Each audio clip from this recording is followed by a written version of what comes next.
নমস্কার। প্রথমেই সভামঞ্চে উপস্থিত আমাদের সকলের সভানেত্রী, রাজ্যের মুখ্যমন্ত্রী এবং মামাটি মানুষের সেবায় লড়াই আন্দোলনে সর্বদা নিবেদিত প্রাণ মমতা বন্দ্যোপাধ্যায়কে আমি আমার কৃতজ্ঞতা, প্রণাম, শ্রদ্ধা নিবেদন করছি। সভামঞ্চে উপবিষ্ট প্রত্যেক নেতৃবৃন্দ যারা রয়েছেন, বিধায়ক, সাংসদ, মন্ত্রী থেকে শুরু করে তৃণমূল কংগ্রেস সমর্থক যারা এসছেন, উত্তরের একদম কুচবিহার থেকে শুরু করে দক্ষিণের কাকদ্বীপ অবধি সর্বস্তরের নির্বাচিত জনপ্রতিনিধিরা রয়েছেন, ব্লকের সভাপতিরা রয়েছেন, শাখা সংগঠনের দায়িত্বে যারা রয়েছেন তারা রয়েছেন, পুরসভার কাউন্সিলররা রয়েছেন, টাউন প্রেসিডেন্টরা রয়েছেন, শাখা সংগঠনের প্রধানরা রয়েছেন। আমি সকলকে আমার অন্তরের অন্তঃস্থল থেকে কৃতজ্ঞতা জানাচ্ছি, প্রণাম জানাচ্ছি। শান্ত থাকুন প্লিজ, শান্ত থাকুন, ডিসিপ্লিন মেনটেন করুন। আপনারা শান্ত হন, শান্ত হন, বাদিকে বসুন, আছেন যারা, বসুন, শান্ত বসুন। থাকুন। আমি প্রত্যেককে আমার শ্রদ্ধা, কৃতজ্ঞতা, প্রণাম জানাচ্ছি। অনেক দিন পর আপনাদের সকলের সাথে দেখা হলো। দুর্গাপুজোর পরে, কালী পুজোর পরে উৎসবের মরশুম কেটে গেছে, নতুন বছর পড়েছে। আপনাদের মধ্যে অনেকের সাথেই আমার দেখা হয়নি। আজকে আপনারা এই দলের সর্বস্তরের যে কর্মী সভা, এই কর্মী সভায় উপস্থিত হয়ে আমাদের কথা শোনার জন্য এসছেন এবং সর্বোপরি আমাদের নেত্রী মমতা বন্দ্যোপাধ্যায়ের নির্দেশ মননে গ্রহণ করে বাস্তবে রূপায়ণ করার জন্য আপনারা অনেক দূর দূরান্ত থেকে এসে পৌঁছেছেন। কিছু নেতাকর্মীদের সাথে আমার হয়তো হোয়াটসঅ্যাপে বা মেসেজে শুভেচ্ছা বিনিময় হয়েছে, শুভ বিজয়ার, নতুন বছরের, দীপাবলির। কিন্তু এই প্রথম আপনাদের সাথে পুজোর পরে, উৎসবের পরে দেখা হলো। আমি সকলকে নতুন বছরের শুভেচ্ছা জানাচ্ছি। এবং গতকাল শিবরাত্রি গেছে, শিবরাত্রির সবাইকে আমি শুভেচ্ছা, অভিনন্দন এবং প্রণাম জানাচ্ছি। আপনারা যদি ভেবে দেখেন, আজ থেকে ঠিক 1 বছর আগে, আজকের তারিখটা হচ্ছে 27শে ফেব্রুয়ারি, আজ থেকে ঠিক 1 বছর আগে 27শে ফেব্রুয়ারি 2024 সালে বাংলায় কি পরিস্থিতি ছিল এবং কিভাবে বসিরহাটের একটা ঘটনাকে কেন্দ্র করে সারা ভারতবর্ষ জুড়ে বাংলাকে কলুষিত এবং কালিমালিপ্ত করার যে ঘৃণ্য চক্রান্ত ভারতীয় জনতা পার্টি, সিপিএম, কংগ্রেস এবং সংবাদ মাধ্যমের একাংশ রচিত করেছিল, তার যোগ্য জবাব বাংলার প্রায় 10.5 কোটি, 11 কোটি মানুষ 2024-এর লোকসভা নির্বাচনে তৃণমূল কংগ্রেসকে 29টা আসনে জিতিয়ে দিয়েছেন। বিজেপির 18টা আসন ছিল। অহংকারের কারণে, বাংলার মানুষকে বঞ্চিত করার কারণে, লাঞ্ছিত করার কারণে, নিপীড়িত, অত্যাচারিত, শোষিত করার কারণে 18 থেকে তারা 12-এ নেমে এসছে। তারপরেও তাদের শিক্ষা হয়নি। এখনো পর্যন্ত গরিব মানুষের টাকা বন্ধ।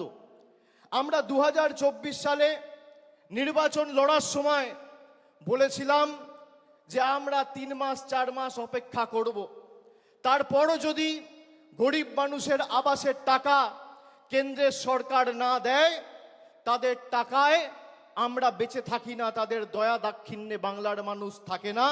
রাজ্য সরকার নিজে সেই 12 লক্ষ মানুষকে টাকা দিয়ে তাদের বাড়ি করার ব্যবস্থা করে দেবে।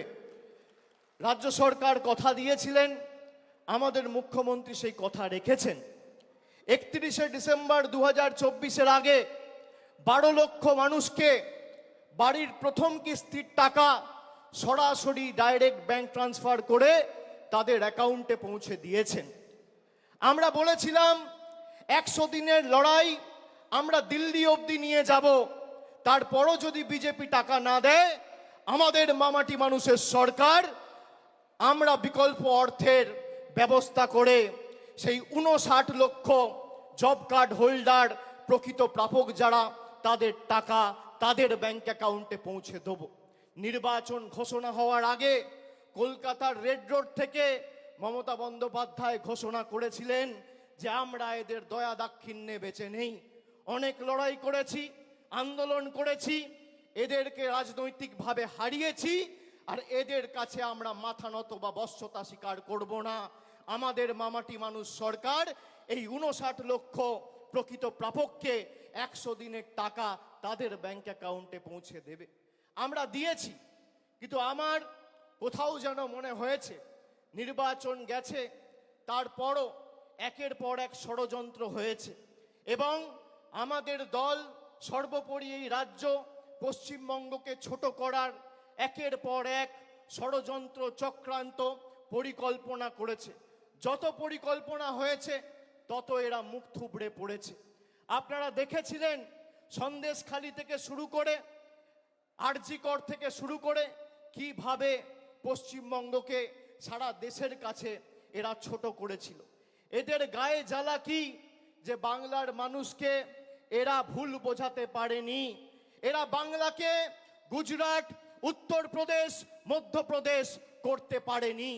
যতদিন আমরা আছি তৃণমূল কংগ্রেসের লক্ষ লক্ষ কোটি কোটি কর্মী সমর্থকরা আছে, আমরা বুকের রক্ত দিয়ে বাংলাকে আগলে রাখবো।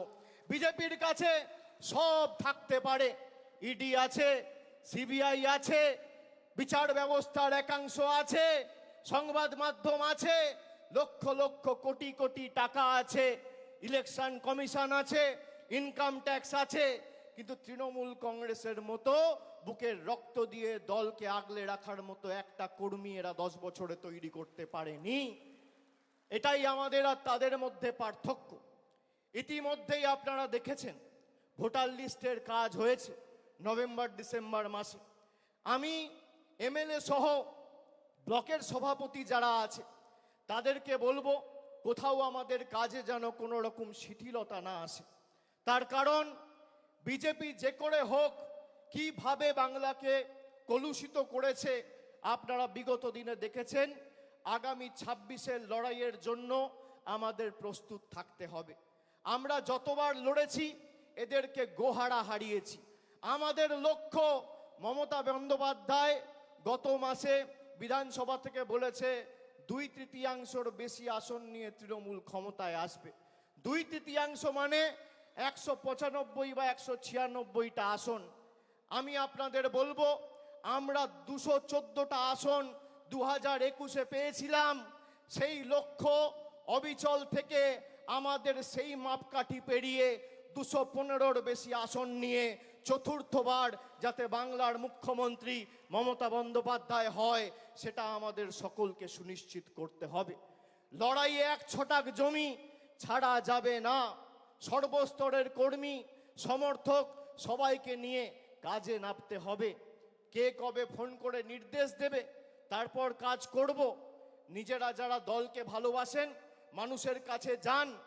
2024-এর লোকসভা নির্বাচনে আমি ডায়মন্ড হারবার থেকে আপনাদের বললে বিশ্বাস করবেন না 7,10,000 ভোটে জেতার পর 3 মাস ঘুমাতে পারিনি।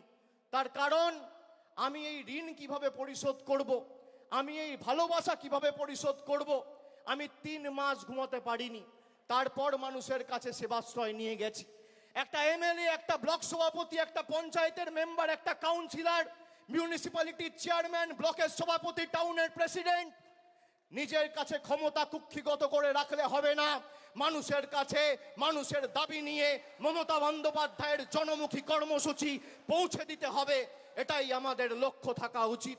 আর আমি কর্মীদের বলবো এই দল মমতা বন্দ্যোপাধ্যায়ের আন্দোলন আর কর্মীদের ত্যাগ তিতিক্ষা কৃচ্ছ সাধনের মাধ্যমে আজকে বটবৃক্ষে তৃণমূল কংগ্রেস পরিণত হয়েছে।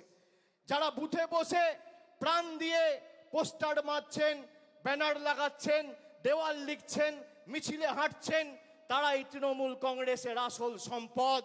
আমি আপনাদের বলবো যতদিন আপনারা আছেন এই বিজেপির ষড়যন্ত্রের চক্রব্যূহ আমরা বিগত দিনে যেভাবে ভেঙে চূর্ণ বিচূর্ণ করেছি আগামী দিনেও ভেঙে চূর্ণ বিচূর্ণ করব। অনেকে সস্তায় খালি সংবাদ মাধ্যমে টিকে থাকবেন বলে দলের শৃঙ্খলা না মেনে অনেক কথা বলছেন, এগুলো করবেন না।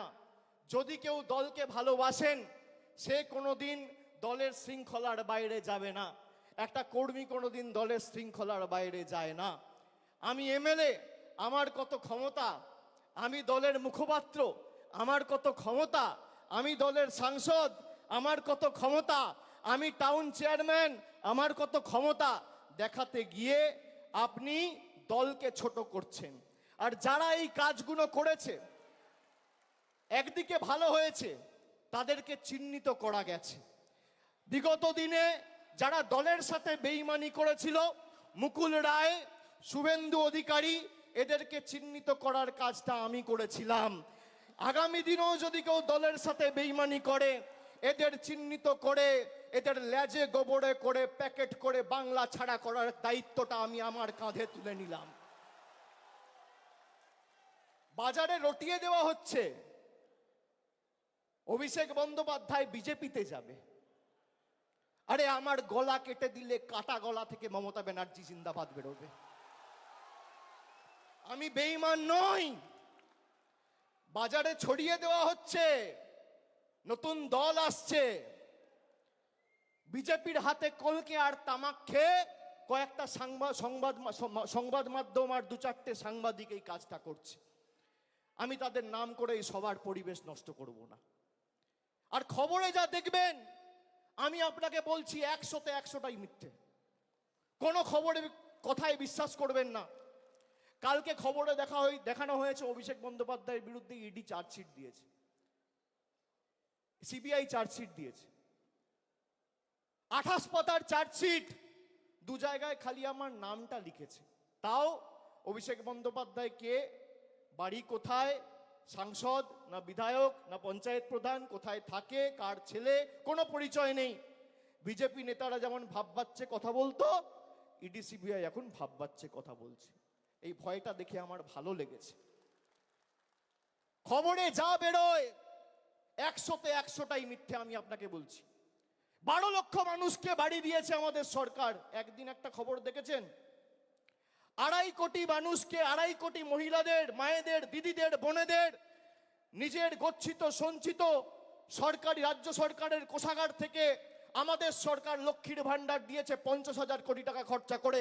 একদিন খবর দেখেছেন? এই খবর দেখবেন না।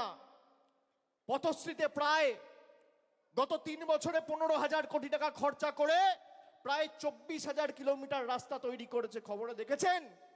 কেন্দ্র থেকে এক পয়সা না নিয়ে দেখবেন না। অভিষেক ব্যানার্জির বিরুদ্ধে সিবিআই চার্জশিট দিয়েছে। আরে আমি সকাল বিকেল কথা পাল্টাই না। 5 বছর আগে কোভিডের সময় 2020 সালে বলেছিলাম যে আমার বিরুদ্ধে যদি কোনো রকম কোনো প্রমাণ বা কোনোভাবে সিবিআই বা ইডি প্রমাণ করতে পারে বা তথ্য দিতে পারে আদালতে যে আমার প্রত্যক্ষ বা পরোক্ষ মদতে কোনো ভুল হয়েছে, কোনো দুর্নীতি হয়েছে, কেউ 10 পয়সা তুলেছে, আপনাকে চার্জশিট দিতে হবে না, সামান দিয়ে আমায় ডাকতে হবে না, ফাঁসির মঞ্চ করুন, গিয়ে মৃত্যুবরণ করব। আজকে একই কথা বলছি। আপনার কাছে প্রমাণ থাকলে প্রমাণ দেবেন। আমাকে তো সিবিআই ডেকেছিল নবজোয়ারে, যখন গেছিলাম যাত্রা বন্ধ করে এসেছি একদিনের জন্য। সিবিআই দপ্তরে গেছি, 10 ঘন্টা জিজ্ঞাসাবাদ করেছে। তারপরের দিন আবার বাঁকুড়ায় গিয়ে নবজোয়ার শুরু করেছি। কাঁচকলা। আপনি কি ভাবছেন থমকে চমকে দমিয়ে রাখবেন? আমি অন্য ধাতুতে তৈরি। আপনি যত প্রহার করবেন, যত আঘাত করবেন, মানুষের কাছে যাব মাথা নত করে সমর্থন চাইবো। আপনাদের কাছে আত্মসমর্পণ, বশ্যতা স্বীকার করার পাত্র অভিষেক বন্দ্যোপাধ্যায় নয়। আমরা সবাই এসছি আমাদের নেত্রীর কাছ থেকে তার নির্দেশ নিয়ে আগামী দিন এলাকায় ফিরে গিয়ে কাজ শুরু করার লক্ষ্যে।